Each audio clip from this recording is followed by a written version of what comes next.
As a United States Senator, I can tell you we need Michelle in Congress. Please make sure she gets there.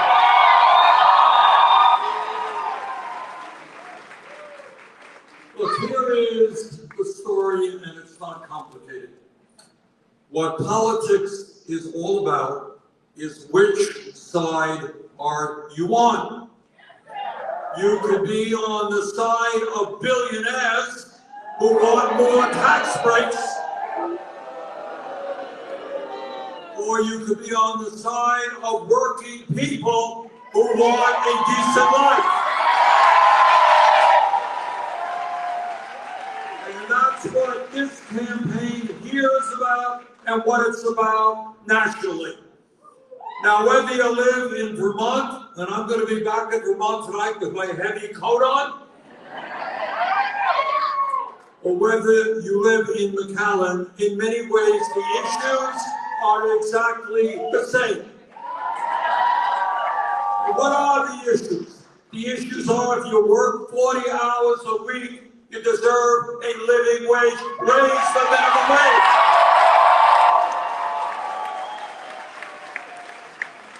The issue is if you are a worker who wants to join a union, you should be able to do so.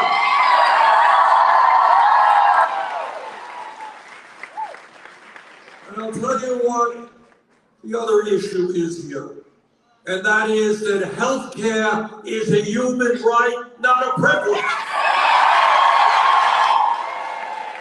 Brothers and sisters, all over the world, health care is considered a right guaranteed to all people. And yet in the United States, we spend twice as much per person on health care, and we have 85 million Americans, including many in this room, who are uninsured or underinsured. The function of health care is not to provide billions in profits for the insurance companies. It's to guarantee health care to all people.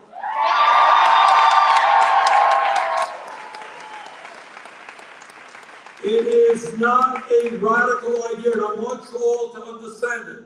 I live 60 miles away from the Canadian border. Canada, you end up in the hospital for 3 weeks with a major operation. You know what the bill is when you leave? Zero. You go to the doctor, you don't have to take out your wallet. Healthcare is available to all. That is the case in many countries all over the world. We are the wealthiest country in the history of the world. If other countries can guarantee healthcare to all people, so can the United States. Let's do it.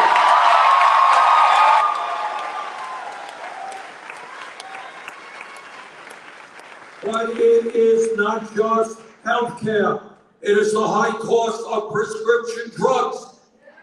You got a pharmaceutical industry that is ripping off the American people, charging us, in some cases, 10 times more for the medicine that we need. Michelle is going to join me and have the guts to take on the greed on the drug companies and lower prescription drug costs.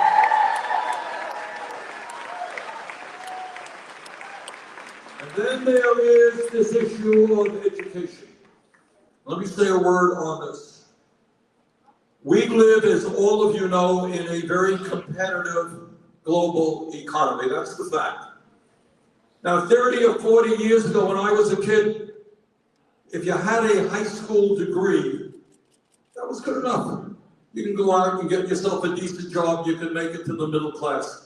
In many cases, that is not the reality today. Our people need a higher education in order to deal with the advanced technology that is taking place.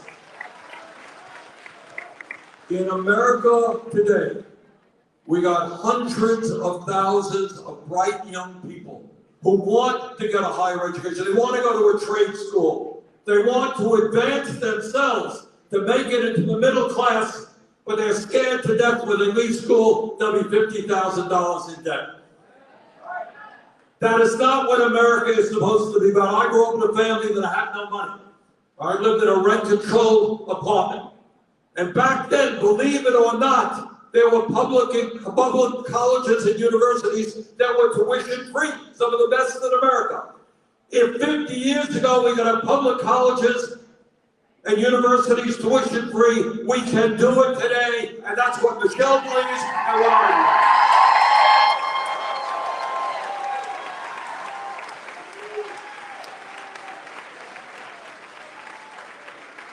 Let me say a word about another issue that is a terrible issue, and nobody has a magic solution to it. What the scientists tell us, and you know this right down here, is if we do not get a handle on climate change, the planet, the country, the state that your kids and your grandchildren will be living in will become increasingly unhealthy and uninhabitable. There will be more drought, more flooding, more extreme weather disturbances, more migration, because people all over the world are not going to have clean water to drink. They're not going to be able to grow their crops. They're going to be dealing with drought. We have a moral responsibility to transform our energy system. And when we do that, we create millions of good-paying jobs as we save the planet.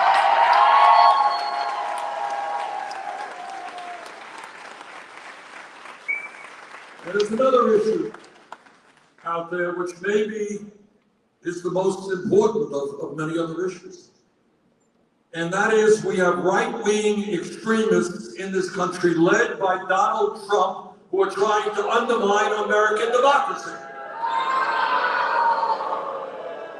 Now here in Texas and in my state of Vermont, you have thousands and thousands of men and women who put their lives on the line, sometimes die, to say that America will remain a democracy, not an authoritarian society. We will not allow Trump and his friends to undermine that democracy.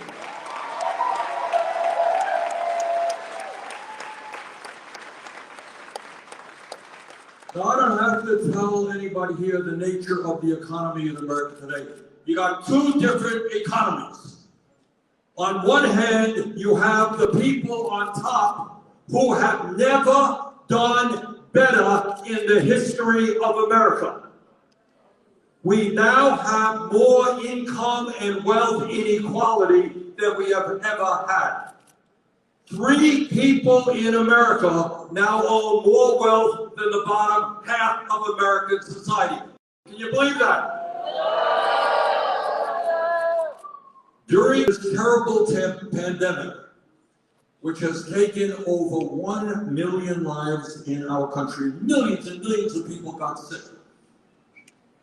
Tens of thousands of workers died because they had to go to work. They didn't have a choice about whether they would sit home in their office with their fancy computer.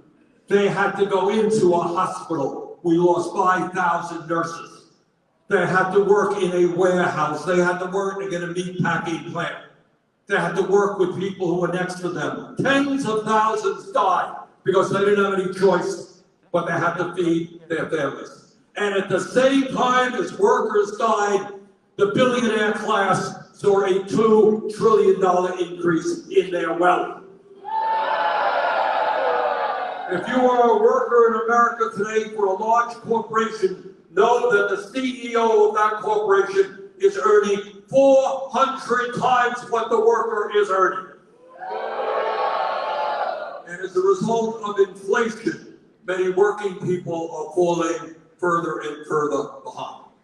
And I want to say a word about this inflation, because Republicans are going around and they're saying inflation is a serious problem. It is. A lot of people are hurting.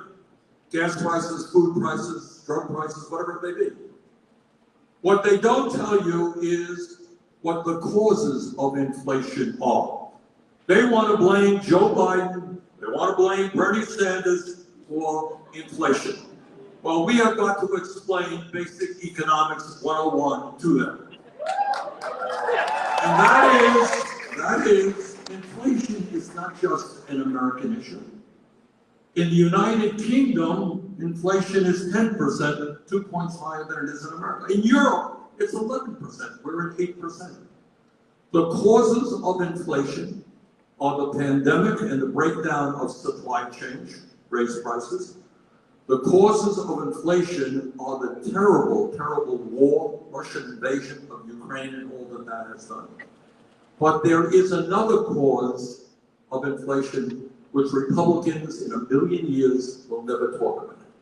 And the major cause of inflation today, the reason why prices at the gas pump, in the grocery store are soaring, is because of corporate greed.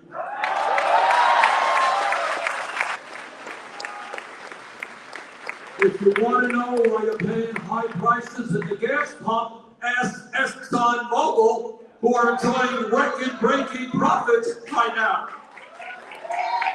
If you want to know why food prices are high, ask the major food companies who have jacked up their prices to unconscionable levels. Same thing with the pharmaceutical industry. So take a deep breath and think about the morality of the issue. We live in a moment, because of this pandemic, a lot of instability in the country, a lot of uncertainty. People are hurting. You got the war in Ukraine, you got the breakdown of supply chains, and what corporate America is saying, not how can we help working people? How can we lower prices in this country to make things more affordable? What they are saying, the guy from ExxonMobil was pretty honest about it, this is an opportunity to raise prices as high as we can. And what we say is that is immoral, it is wrong, and that is why we are going to impose a windfall profits tax on those companies.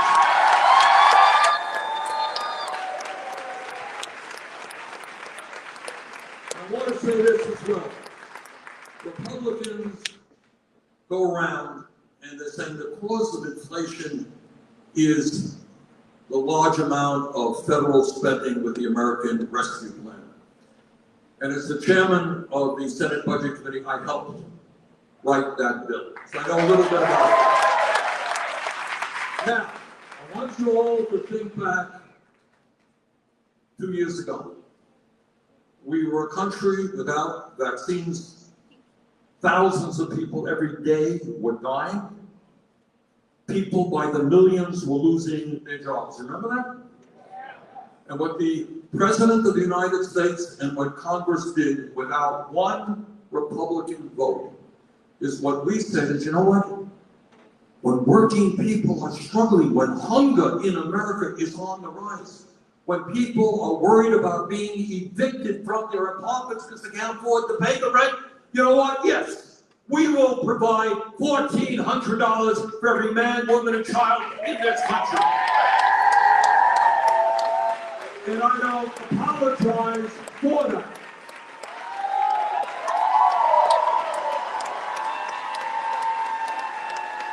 And not one Republican voted for that. And when millions of people, because of the pandemic, lost their jobs, remember that? Unemployment went off the charts. We said, yes, we're going to extend unemployment benefits.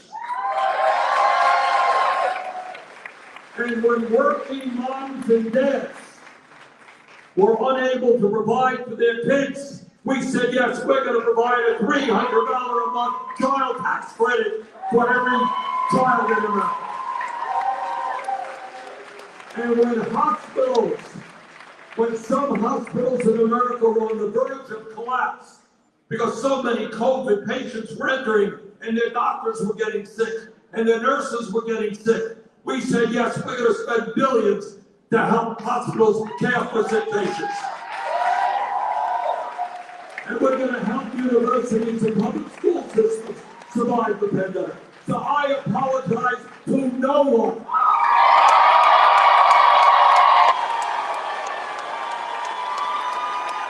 That's what a government does. That is what a government does in a democratic society. When people are hurting, the government says, we are in this together. And the president and Congress did the right thing without one Republican vote. Now, that was an expensive bill. I don't deny it. It was $1.9 trillion. That's a lot of money. But let me tell you what the Republicans have in mind, because their vision is a little bit different. They don't want to help working parents. They don't want to make it easier for kids to go to college. They don't want to guarantee health care to all people. They got a different plan. And their plan is to repeal the estate tax, which applies to the top 0.1%. It would give a $60 billion tax break to Elon Musk's family. And in order to pay for this $1.5 trillion tax break, they want to cut Social Security, Medicare, and Medicaid. So our proposal, Michelle's proposal, is we say that at a time of massive income and wealth inequality, where the billionaires are doing better and better, they got more money than they could spend in 1,000 lifetimes. They got so much money, they're literally buying rocket ships to go to the moon. And what Republicans want to do is give those greedy bastards tax breaks. Well, we don't agree with that. We think that the rich should start paying their fair share of taxes. And we should use that money to improve life for working families all over this country. Now, right now, as you know, in the Senate, it's a 50-50 tie. Democrats control because it's the vice president. In the House, Democrats have a very small majority. The vote right here in this district could determine which party controls the U.S. House of Representatives. And I think the choice is clear. The choice is whether we give more tax breaks to billionaires and cut Social Security, Medicaid, education, and other needed programs, or whether we stand up for the working class of this country. Michelle Vallejo is on the right side. So brothers and sisters, in the next week or so, please do everything you can, not only make sure that you all vote, bring out your friends and your relatives and your uncles and your aunts and everybody else, bring them out. This could be a very, very close election. We desperately need Michelle in the Congress. Let's go out, let's do it, let's win this thing. Thank you all very much.